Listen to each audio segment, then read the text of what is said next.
नमस्ते, मेरा नाम है अभिनय आकाश और आप देखना शुरू कर चुके हैं प्रभा साक्षी का खास कार्यक्रम मोस्ट रिलायबल इन्फॉर्मेशन यानी MRI। करहि विनय राम सही संग लक्ष्मण, करत विलंब सिंधु प्रण प्रतीक्षण। बीते समय न होत प्रतीक्षा, देंगे राम अब सिंधु को शिक्षा। प्रभु राम, जिन्हें विनम्रता और सदाचारी कहा जाता है, उन्हें भी एक बार क्रोध आ गया था। रामचरितमानस के अनुसार लंका पर चढ़ाई के लिए सेतु निर्माण आवश्यक था। इसके लिए भगवान श्री राम अपने भ्राता लक्ष्मण के साथ 3 दिन तक समुद्र से रास्ता देने के लिए प्रार्थना करते रहे। तब भगवान श्री राम ने क्रोध में कहा था, आप लोग कल्याण के मार्ग को भूलकर अत्याचार के मार्ग पर जा चुके हैं, इसके लिए आपका विनाश आवश्यक है। उनके ऐसा निश्चय करते ही समुद्र देवता थर-थर कांपने लगते हैं तथा प्रभु राम से शांत होने की प्रार्थना करते हैं। कहा जाता है कि देवासुर संग्राम के समय असुर ने छिपने के लिए समुद्र का सहारा लिया था, जिस वक्त से कुछ असुरी प्रवृत्ति और गुण उनमें आ गए। यह तो सभी को पता है कि आतंक की पनाहगाह पाकिस्तान, जहां दहशतगर्दों को न केवल पनाह मिलती है बल्कि उसका पालन पोषण भी होता है। चीन और पाकिस्तान की दोस्ती जग जाहिर है।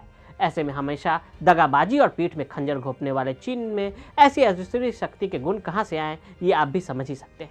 असुर स्वभाव का प्राणी प्रेम और निवेदन की भाषा नहीं समझता है, बल्कि बल और क्रोध की भाषा ही समझता है।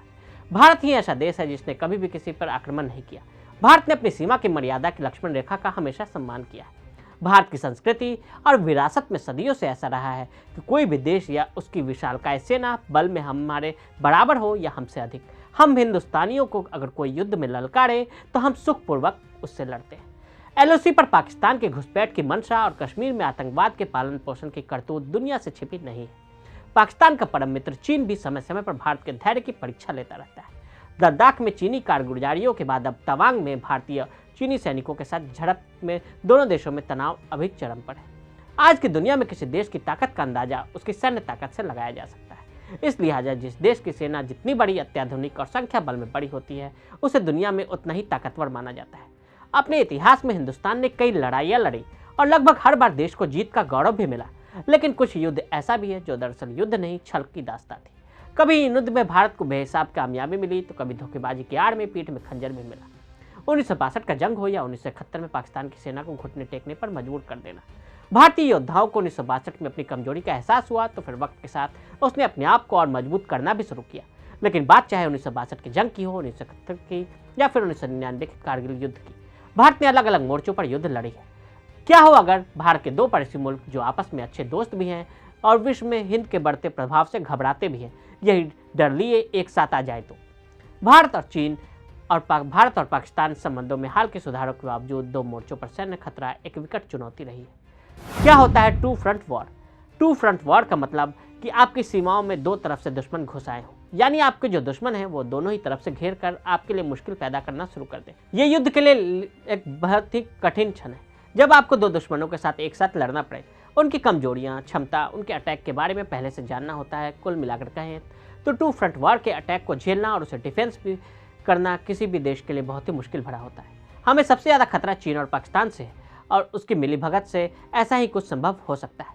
विश्व युद्ध के वक्त में 2 बार मल्टी फ्रंट वॉर हुए थे। मिलिट्री पर GDP का खर्च साल 1956 में 2%, 1963 में 4%, 1965 में 3.9%, 1975 में 3.5%, 2000 में 2.9%, 2007 में 2.5%, 2021 में 2.7%। टू फ्रंट वॉर की कितनी संभावना है?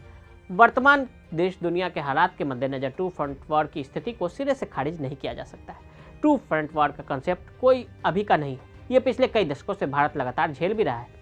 हालांकि टू फ्रंट वॉर में चीन सामने आकर कभी पाकिस्तान के साथ नहीं लड़ा है, लेकिन माना यही जाता है कि हर युद्ध के पीछे चीन और पाकिस्तान मिलकर ही लड़ते हैं। 1962 के बाद 1971 के युद्ध में चीन की तरफ से पाकिस्तान को सपोर्ट करने की पूरी कोशिश की गई थी। इसके अलावा जब कारगिल युद्ध के दौरान भारत और पाकिस्तान की जंग हो रही थी तो ईस्टर्न लद्दाख के पेंगोंग इलाके में चीन ने घुसपैठ की कोशिश की थी और ईस्टर्न लद्दाख के फ्रंट को खोलने की कोशिश की थी। ऐसे में टू फ्रंट वॉर की थ्योरी कोई हवा हवाई नहीं है। ऐसे में आने वाले वक्त में इस बात की आशंका से इनकार नहीं किया जा सकता है किन पॉइंट्स पर इनका खतरा है।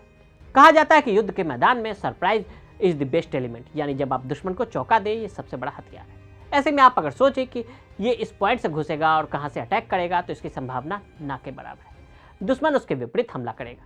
इसके लिए फोर्सेस का इंटीग्रेट होना जरूरी है। इसके अलावा आप कितनी जल्दी ऑफेंसिव या डिफेंसिव हो सकते हैं, यही सबसे बड़ी चुनौती होती है। कारगिल युद्ध के बाद से ऐसी स्थिति से निपटने पर काम भी किया जा रहा है। डिफेंस बजट पर कितना असर?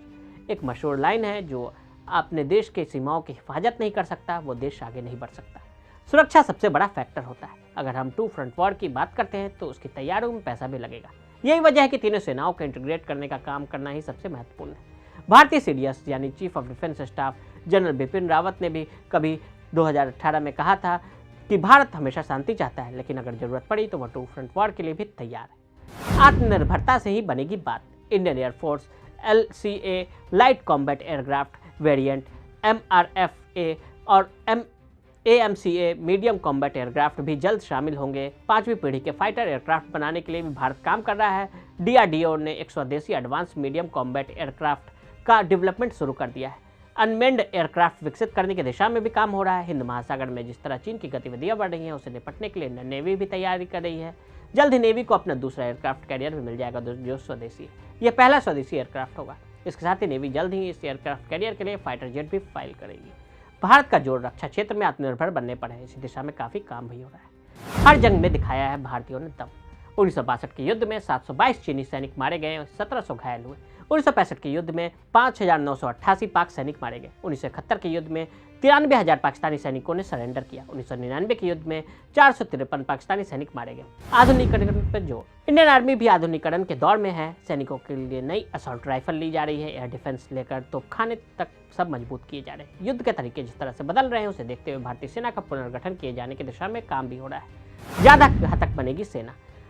अभी आर्मी, नेवी और एयरफोर्स की 17 कमांड है। सबको मिलाकर 4 थिएटर कमांड बनाने की प्रक्रिया चल रही है। इसमें आर्मी की 2 कमांड होगी, एक वेस्टर्न थिएटर कमांड और दूसरी ईस्टर्न थिएटर कमांड। नेवी की एक थिएटर कमांड बनेगी और एयर डिफेंस कमांड भी बनेगी। आर्मी के नॉर्दर्न कमांड को जो जम्मू कश्मीर और लद्दाख का इलाका देखती है, और एयरफोर्स की AOC air officer commanding Jammu Kashmir को इससे अलग रखा जाएगा और वह अपने मौजूदा स्वरूप में ही रहेंगे। देश के सबसे पहले CDS जनरल बिपिन रावत ने इसी दिशा में तेजी से काम करना शुरू भी किया था। थिएटर कमांड का गठन उनके मैंडेट में शामिल था, लेकिन दिसंबर में एक हेलीकॉप्टर दुर्घटना में उनकी मौत के बाद से यह पद खाली पड़ा, जिसे हाल ही में भर दिया गया। इस पद पर नियुक्ति के बाद ही थिएटर कमांड की प्रक्रिया आगे बढ़ती जा रही है। तो आज हमने आपको भारत के टू वार फ्रंट के बारे में बताया। आज के लिए दी इजाजत। ऐसी रिपोर्ट्स को देखने के लिए प्रभा साक्षी के साथ लगातार बने रहे। वीडियो को देखने के लिए फेसबुक, ट्विटर पर फॉलो करें। यूट्यूब पर प्रभा साक्षी को सब्सक्राइब करें।